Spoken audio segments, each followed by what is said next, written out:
ಇಲ್ಲೊಂದು ಸಭೆ ಮಾಡ್ತೀವಿ, ಪ್ರತಿಭಟನಾ ಸಭೆ ಮಾಡ್ತೀವಿ.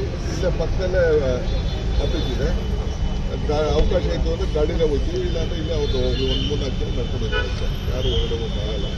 ಲೈನ್ ತೆಗೆದುಕೊಳ್ತೀವಿ. ಮೆಮೊರಂಡಮ್ ಕೊಡೋಕ್ಕೆ ಇಲ್ಲಿಂದ ಹೋಗ್ತಾರೆ ಸರ್. ರಾಹುಲ್ ಗಾಂಧಿ ಬಂದು ಕರ್ಕೊಂಡು ಹೋಗ್ತೀವಿ, ಇಲ್ಲ ನಾವೇ ಹೋಗ್ತೀವಿ. ಎಷ್ಟು ಸಾವಿರ ಕೆಪಾಸಿಟಿ?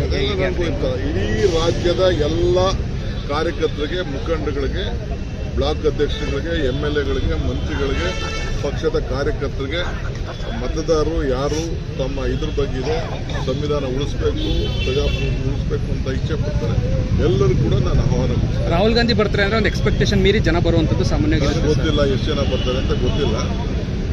ನಾವು ಎಲ್ಲರಿಗೂ ಆಹ್ವಾನ ಕೊಟ್ಟಿದ್ದೇವೆ. ನಾನು ತಮ್ಮ ಮುಖಾಂತರ ಎಲ್ಲರಿಗೂ ಆಹ್ವಾನ ಕೊಡ್ತಾ ಇದ್ದೀವಿ. ನಾವು ಇದನ್ನು, ಏಕೆಂದರೆ ಇದು ಹಕ್ಕು, ನಮ್ಮ ಮತದಾನದ ಪ್ರತಿಯೊಬ್ಬರದ ಹಕ್ಕು.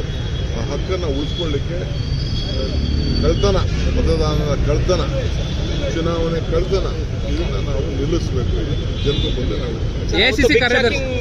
ACC ಕಾರ್ಯದರ್ಶಿಗಳು ಹೇಳಿದ್ರು ಒಂದು ಬಿಗ್ ಶಾಕಿಂಗ್ ವರದಿ ಇರುತ್ತೆ, ಅವತ್ತು ಶಾಕಿಂಗ್ ನ್ಯೂಸ್ ಇರುತ್ತೆ. ನಾನು ಅವ್ರ ಸ್ಪೋಕ್ಸ್ಮನ್ ಆಗಲ್ಲ, ಅವರು ACC ಸ್ಪೋಕ್ಸ್ಮನ್, ನಾನು ಕೆಳಗಡೆ ಕೆಲಸ ಮಾಡ್ತೇನೆ.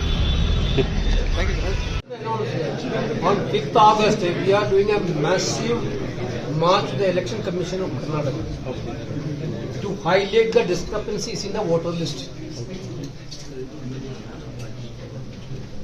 You will get a shocking reports on that day. Thank you.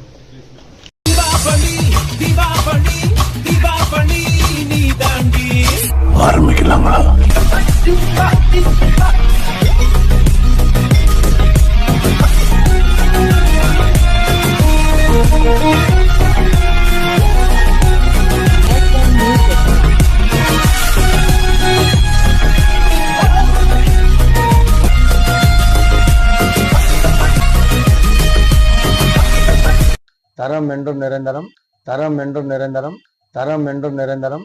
வாங்க.